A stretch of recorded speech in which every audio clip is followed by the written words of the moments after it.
아멘. 오늘 읽은 본문의 말씀은 예수님께서 한 명의 중풍병자를 치유하시는 중풍병자의 회복의 사건을 우리 가운데 말씀해 주고 있습니다. 예수님은 갈릴리 가버나움이라는 곳에 들어가셔서 사역을 하고 계셨습니다. 오늘 본문에도 말하듯이 거기 들어가 많은 병자들을 고치시고 또 하나님 나라의 복음을 열심으로 전파하셨는데요. 그런 예수님께 어떤 이가 등장했느냐? 바로 중풍병자, 중풍병으로 스스로 거동할 수 없는 한 인생이 예수님께 나아와 그의 고침을 구하였다. 성경은 말하고 있습니다. 물론 스스로 거동하지 못했기 때문에 그가 홀로 예수님께 나아왔던 것은 아니지요. 성경에 무엇이라 기록되어 있습니까? 그를 너무나 사랑하고 아꼈던 그의 4명의 친구, 그의 동료들이 침상에 누워있는 그를 침상째 들고 데리고 와 예수님께 치유함을 받았더라. 심지어 사람들이 너무 많아 예수님 앞으로 들어갈 수 없는 상황이었더니 그들은 지붕 위로 올라가 결국 지붕을 뚫고 예수님 앞에 그 친구를 내림으로써 결국에 예수님을 만났고 예수님의 회복의 손길을 경험하게 되었다. 성경은 말씀해 주고 있습니다. 오늘은 이 한 중풍병자와 그 친구들의 아름다운 우정의 이야기, 그 헌신을 묵상하면서 하나님, 우리도 이런 헌신의 삶, 이런 우정의 삶, 아름다운 사랑의 삶을 이루어 갈 수 있도록 그 마음으로 사역하는 우리의 삶이 되게 해 주시옵소서. 함께 소망하며 나아가는 이 아침이 되었으면 좋겠습니다. 먼저 친구들의 아름다운 우정의 이야기가 있는데요. 어떤 아름다움이 있었는가? 첫 번째는요, 바로 친구의 병을, 친구의 연약함을 함부로 정죄하거나 또는 비난하는 마음이 없었다. 그 아름다운 마음이 그들 가운데 있었다. 기억하시면 좋겠습니다. 사실 예수님 시대 유대인들에게 있어서 병을 바라보는 관점은 이러하였습니다. 뭐냐? 죄를 지어 병들게 되었다. 하나님 앞에 범죄한 것이 있는데 그 범죄에 대한 결과로 심판으로서 그들은 병 가운데, 질환 가운데 들어가게 되었다 생각하는 마음이 있었습니다.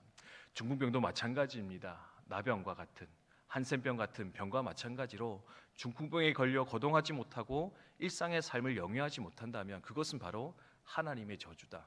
하나님께 심판받은 것이다. 네가 분명히 뭔가 잘못한 것이 하나님이 너를 저주하신 것인데, 그러므로 이렇게 병든 자들은 사실은 육체적인 고통뿐만 아니라 사람들의 따가운 시선, 정죄하는 시선도 견디며 사는 것이 참으로 고통스러웠다 알려지고 있습니다. 아마 많은 사람들이 이 중풍병자를 향해서도 그렇게 손가락질했을 겁니다. 그렇게 함부로 판단하며 정죄하는 삶을 살아가고 있었을 겁니다. 그런데 4명의 친구는 어떻습니까?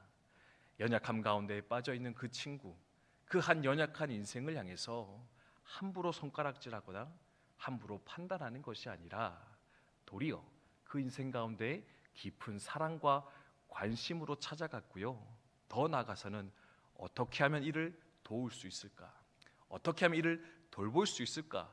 그렇게 고민하며 생각하던 차에 그들은 예수님의 소문을 듣고 병을 고치시고 모든 병자를 회복시키는 그 주님의 소식을 듣고는요, 그 친구를 데리고 예수님 앞으로 나아간 것이지 않겠는가, 우리 생각할 수 있다라는 겁니다. 이러한 연약한 자, 병든 자들을 향한 따뜻한 시선, 관심, 마음이 또한 저와 여러분의 것 되어지기를 주님의 이름으로 축원드립니다. 오늘 말씀 보면 친구들과 너무나 대조되어지는 한 무리가 등장합니다. 누굽니까? 바로 예수님 만나려고 예수님이 계신 그 집에 몰려들었던 수많은 무리, 군중들입니다. 여러분, 무리가 있는데요, 예수님 앞에 나아가지를 못합니다.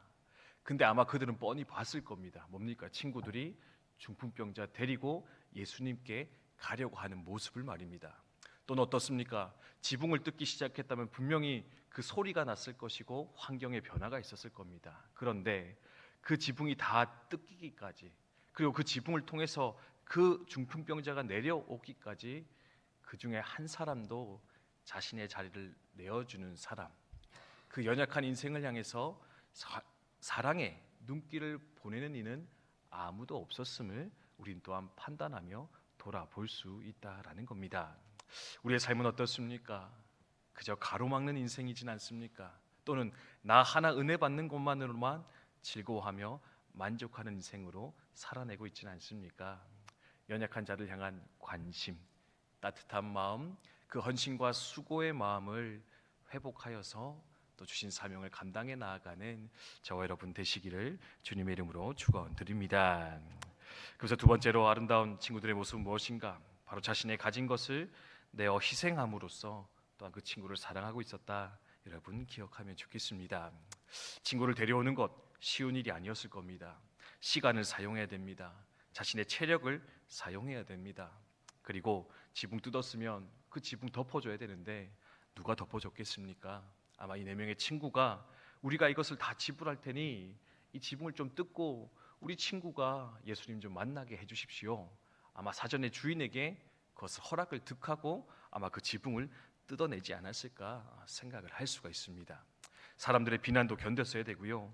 무엇보다도 자기들도 예수님 만나 은혜 받고 싶었을 것인데, 자기도 예수님 말씀 듣고 싶었을 것인데, 또는 자기의 문제도 예수님께 고하여 그 문제가 해결되기를 소망했을 것인데, 그들은 기꺼이 스스로 은혜 받고자 하는 그 마음까지도 이 친구들을 위해서 기꺼이 내어놓으며 그들은 그 친구들을 위해서 자신의 신생, 자신의 가진 것들을 내어놓는 헌신을 감당하고 있었노라. 또한 성경은 말씀해 주는 거 볼 수 있습니다.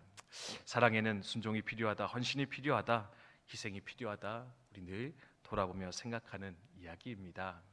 누군가를 살려내기 위해서는, 세우기 위해서는, 변화시키기 위해서는 기꺼운 헌신, 누군가의 희생, 노력이 필요할 것인데 또한 이러한 헌신을, 희생을 또한 기꺼이 감당하기를 기뻐하시는, 즐거워하시는 저 여러분 되시기를 주님의 이름으로 축원드립니다. 그래서 마지막으로 이 친구들의 아름다운 모습은 무엇이었느냐? 바로 환상의 팀워크가 있었다, 환상의 동력이 있었다 기억하면서 또 이런 동력으로서 팀워크로 사역하기를 기도하며 나아가는 이 아침이 되면 좋겠습니다. 어디서 그게 나타나느냐? 네 명의 친구가 침상째 친구 데리고 예수님께 갔습니다. 천장에서 내리려면 어떻게 해야 되겠습니까? 누구 하나 빨리 내리면 이 친구가 분명히 온전하게 내려가지 못했을 겁니다. 성질이 급한 사람, 빨리 하고 싶은 사람이 있다고 해서 누구 하나 빨리 이 줄을 풀어내렸다면 아마 이 친구는 예수님 옆에 가기 전에 아마 더 큰 일을 만나지 않았을까 생각할 수가 있는데, 그들 끝까지 함께 호흡을 맞춰서, 그 균형을 맞춰서 그 친구를 예수님께 데려왔고 그 줄을 달아내렸고 결국에는 그 네 명의 아름다운 헌신과 동력이 그 친구를 살려내게 되었다 생각하면서 우리의 공동체 가운데, 내가 사역하는 그 부서 가운데 이러한 동력의 역사, 아름다운 팀워크의 역사가 일어나기를 함께 기도하며 소망하였으면 좋겠습니다. 저도 개인적으로는 이렇게 침상에 한 귀퉁이를 붙잡고 있는 한 친구에 불과하다 생각하며 사역을 하고 있습니다. 무슨 말이냐? 말씀 전하고 가르치는 것 저의 역할이기 때문에 그것 잘 감당하려고 열심히 노력하는데요, 저의 노력만으로는 영혼 구원의 역사, 회복의 역사가 이루어지지 않는다, 또 그렇게 생각하며 돌아보고 있습니다. 섬기는 이의 동력이 필요합니다. 부서장님들의 헌신이 필요하고요, 구역장님들의 노력이 필요합니다. 또 옆에서 누군가 격려하고 위로하는 동료들의 또한 도움이 있어야지만이 그 한 사람, 그 한 영혼 주님께 돌아와 구원받는 역사 일어나게 될 것인데, 먼저는 우리가 잡고 있는 그 침상의 한 귀퉁이를 잘 붙잡고 내려줄 수 있는 그런 삶 되었으면 좋겠고요, 나만 잘한다고 해서, 나만 다 했다고 해서 되는 것이 아니라 옆에 있는 그 사람과 함께하는 그 동력자와 함께 보조를 맞추고 시간을 맞춰서 수고하며 노력하며 나아갈 때 회복의 역사, 구원의 역사 우리 가운데 잘 일어나게 될 것인데, 하나님이 아름다운 동력이, 연합의 역사가 우리 가운데 더욱 많이 일어날 수 있도록 주님 도와주시옵소서. 이제 주말 사역 시작되어지는데 하나님, 우리 모든 부서 가운데, 구역 가운데 이러한 은혜로 함께하여 주시옵소서. 함께 기도하며 나아갔으면 좋겠습니다. 주신 말씀 기억하며 함께 기도하도록 하겠습니다.